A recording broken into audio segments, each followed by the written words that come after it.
बिस्मिल्लाहिर्रहमानिर्रहीम। सैयद रियाज़ अहमद साहब, इन्होंने नेल्लूर आंध्र प्रदेश से ये सवाल पूछा है कि इस्लाम में ख़ुदकुशी यानी सुसाइड करने वाला वो मुसलमान रहेगा या नहीं रहेगा, या वो सीधा जहन्नुम में चला जाएगा या गुनहगार होगा। सैयद रियाज़ अहमद साहब, आपका जो मसला है इसका जवाब हमको मिला फतावा दारुल उलूम में, और दारुल उलूम देवबंद ने इसके ऊपर एक फ़तवा दिया है कि a person does not become काफिर बाय कमिटिंग सुसाइड। जिस आदमी ने भी ख़ुदकुशी की है, ख़ुदकुशी करना अपनी जगह पर एक बहुत ही बड़ा गुनाह अजीम है कि जिसको अल्लाह ने जो ज़िंदगी दी थी, अल्लाह ताला की अमानत थी, और उस ज़िंदगी को उसने दीन के कामों में, नेक कामों में ख़र्च करना चाहिए था।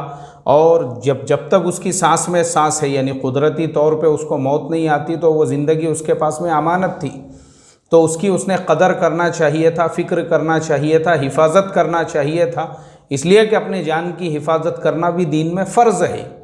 मगर उसने ख़ुद अपने हाथों से अपनी ज़िंदगी को ख़त्म किया, तो जिस चीज़ के हिफाजत का अल्लाह ने हुक्म दिया था, इसने ख़ुद उसको ख़त्म किया। मतलब इसने बहुत बड़ा गुनाह अजीम किया, जुर्म अजीम किया, तो उस गुनाह की सज़ा उसको मिलेगी।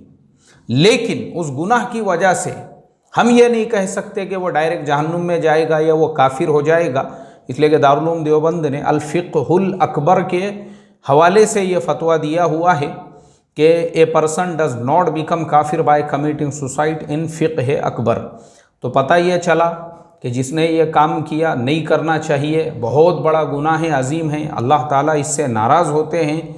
लेकिन अब जिसने कर लिया तो हम उसको काफिर भी नहीं कहेंगे, डायरेक्ट जहन्नुमी भी नहीं कहेंगे। हाँ, एक गुनहगार ज़रूर कह सकते हैं, और उसकी मग़फ़िरत के लिए दुआ भी करना चाहिए कि अल्लाह तबारक व तआला उस बंदे ने जो जुर्म किया या अल्लाह की नाफरमानी की, अल्लाह उसको माफ़ कर दे और अल्लाह तबारक व तआला उसकी मग़फ़िरत फ़रमा दे।